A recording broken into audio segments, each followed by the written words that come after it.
It's changed my perception of what I think someone is capable of doing whilst also saying they love someone.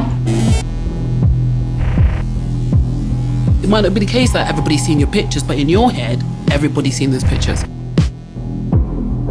doubt every single man. I do not trust anybody. The paranoia is crippling. That's what other people have done.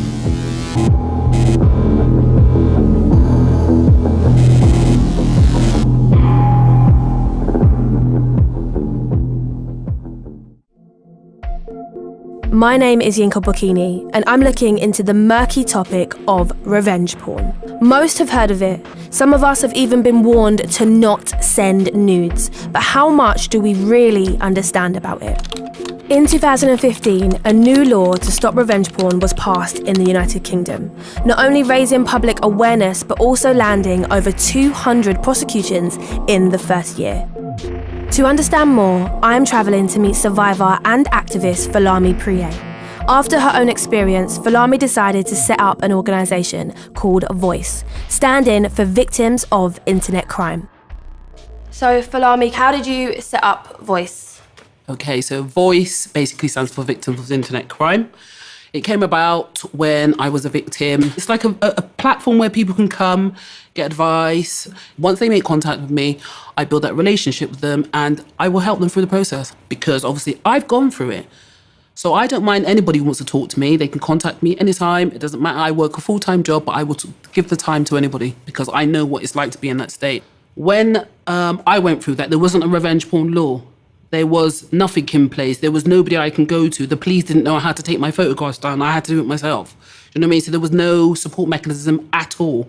How did it feel to have images that you had sent someone publicised? I thought, I'm angry, and I was really angry, and that's why I decided to speak out, because I'm thinking, no way, you are just messing with the one woman. How dare you do that to me? And I mean, to the point where we were going to get married, right? We picked up the rings, you name it, we done it.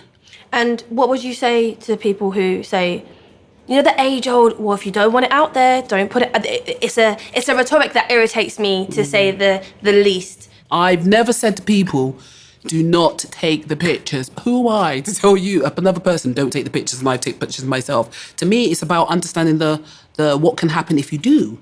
It's about the consequence. This is what can happen. What changes do you think should be made to the law? Definitely to change the name from revenge porn, because it's a disgusting name and it actually doesn't fit the crime at all. Yeah, because it's the porn aspect as well, isn't it? It is. Because like taking a little sexy selfie, yeah. I don't feel like that comes under the terms. And when you look at pornography, people consent to take pornography, but I don't give consent. You know, it's a whole different ballgame. There needs to be a big discussion, and it needs to happen at schools. It needs to happen, you know, at certain places with across the board, men and women, young and old. It just needs to be across, because it's not just young people doing it. I'm in my 40s, you know, I did it when I was in my 40s. It's just like, hey, you know, age doesn't come into it. It's not a gender-specific thing. It's just everybody does it. It's so interesting to hear from Falami that it could essentially happen to anyone. This misconception that it only happens to you if you're a young celebrity is just not true. So we're off to go and meet a lady called Anna, and I really wanted to talk to her because she had revenge porn done while she was in a relationship by her partner. And you know, we're told not to send nudes online, not to send them on apps, not to store our sensitive material in the cloud. And she's done everything that, you know, is right, everything that she's told to do, followed all the advice, and it still happened. Hi.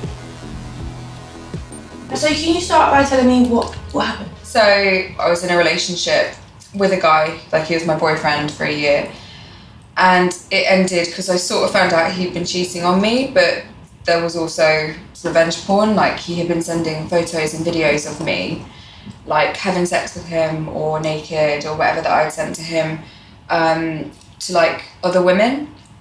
And there were like 5 different women he was like routinely sending stuff of me to for like the whole relationship. When you saw that he was sharing images of you with other women, what was the immediate feeling that you had? Horror, like absolute horror. This was someone who I would share my bed with every night and would tell me he loved me and like so deeply, and we shared so much of ourselves with each other, and it was like, oh, I want to be married in the next few years, when should we think about having kids? And to then see all of that stuff, it was like he was two different people. It took time. I didn't think straight away, this is revenge porn. Like, I knew how it felt, and I knew how shocked and horrified I felt. And it was like not till the next day where I was like, wait, isn't this illegal? Does it change the way that you view guys, or are you nervous getting into something new now? I associated it with like ex-partners. So this happening, it felt like my world was caving in, because I had never really comprehended that you can be in a relationship with someone and then do that to you. And it sort of, to me as well, it dispels all these myths about don't send pictures and videos to people you don't really know, and don't be like slutty or whatever. And it's like, well, I was in a loving relationship with this one person and it still happened to me. Doing this has made me realise that all of these people and all these different types of experiences are just bunched together under one title, you know? And it's really upsetting, because each and every individual case is unique. Before I started doing this journey and before I started learning about it, I literally thought it was, you go out with someone, you annoy them, they upload your images. And the fact as well is that I've taken photos and I've sent photos to people, and I've done so completely and utterly believing that it's an exchange between two people, and that's what it should be. I don't feel that this fear that I currently have is going to go away anytime soon, because clearly you don't know anyone. To me, it seems like some men are using these images to shame women for their sexuality. Even in schools and on the radios, adverts seem to be targeting women to warn them of sending explicit images, even in confidence. While statistics do show that women are more likely to be victims, this can make male survivors feel left out of the conversation. So I decided to meet a man who became a victim. Due to concerns about privacy and stigma, he wanted to remain anonymous. So can we start from the beginning and just tell me how this all started? It was in somebody's house, and I went over and we were taking drugs, and during that point I started to notice cameras. One guy decided to go into some kind of free website where you can live stream whatever you want. When I was with somebody, say for example in a different room, the computer would come round with the live streaming, and I even saw myself on the computer. You're naked, you might have parts of your body that you're not pleased about. You might have people taking photos of you doing drugs and whatever. So it's not even just porn or revenge porn. It's actually other images that are not related to the sex that you don't want people to see. So for me, it's a bigger issue than just naked bodies. I didn't realise voyeurism was an illegal activity, that it comes under kind of like a revenge porn type thing, I suppose, because you have people who can watch you having sex and you don't know. There's a lot of gay men out there who don't want to be recognised because of their jobs, because of their family, and we should have that right.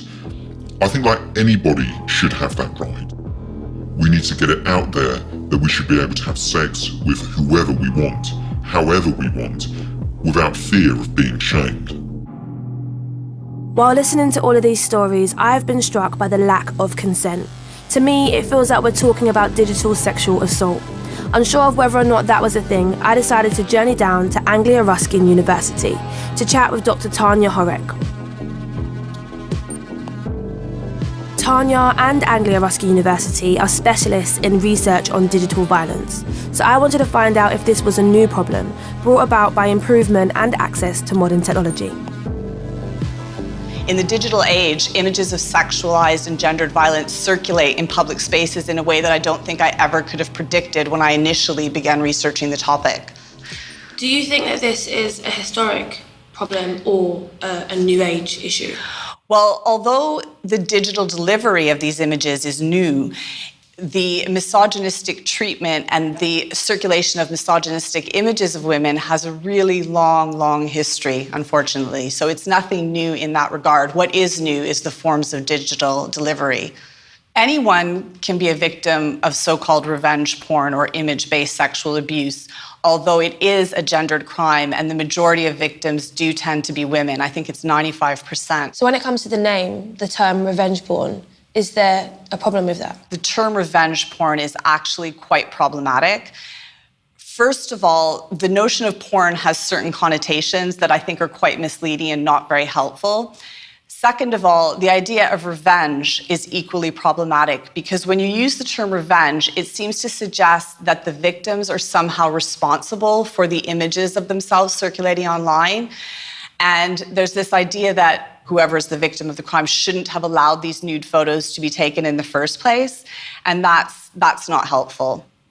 I think one of the things that's important to think about is how we can work to destigmatize the kind of shame associated with the circulation of these images.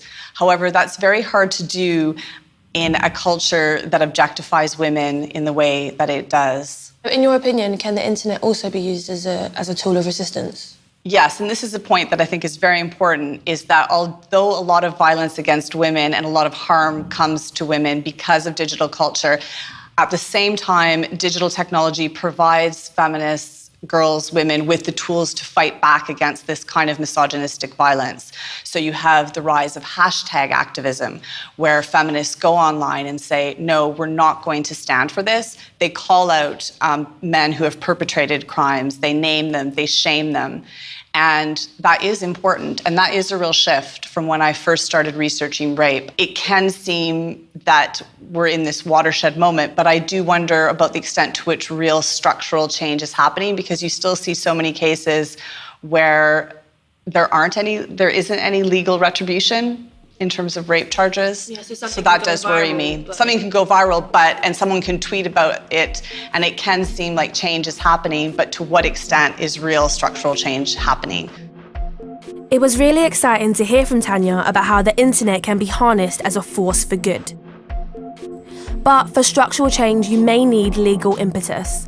As I'm still a bit unsure as to how you'd proceed in a revenge porn case, I decided to meet a lawyer to find out how helpful the current legislation is and whether it can handle the diversity of these cases. To me, it seems like this is an ever-evolving issue. And do you think the law is working quick enough to adapt and grow with social media, with people's connection with each other, with the ability to share images? There's no way really that the law can keep pace precisely with developments in our culture, in our society, in the way we use technology, in the way technology affects our lives. We'll always see the changes and some damage before the law catches up. What advice would you give to somebody who has freshly experienced something like revenge porn? I mean, step one is don't panic. Think carefully before you do anything.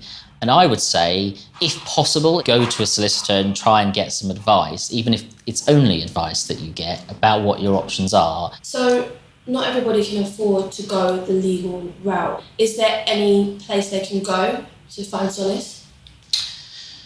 Well, first of all, there is a problem with access to justice in this country, access to advice, let alone justice, access to information. There are organisations that are trying to fill that space, but unfortunately there is a problem with access to justice where people don't have the means. Given the financial cost of access to justice, I started to think about how activists such as Falami are left to fill in the gaps. From the people that I spoke to, one of the recurring themes was shame and isolation. This makes the work of individuals such as Falami, who are supporting survivors through their experiences, vital. The internet was kind of used against me, in a sense, to try and embarrass and shame me, with my images. But now I'm using the internet to reach out to other people, which is quite empowering, really. I'm almost like a lone ranger, in a sense. I do this because I just want to make a difference. There's no funding behind me. It's just me supporting people after doing a long 9-to-5 job. Some days it is really hard, I wouldn't lie, but it's just a journey that you actually can't stop. I've started the journey now, and as long as I've helped one person, I'm happy. While it has been really shocking to find out the scale of these crimes, the lack of consent has been what bothered me the most. Even in the name revenge porn, it seems to place the blame back on the sender. In a society that projects liberalism, it's surprising how we are still allowing people to be humiliated for their nudity or sexuality.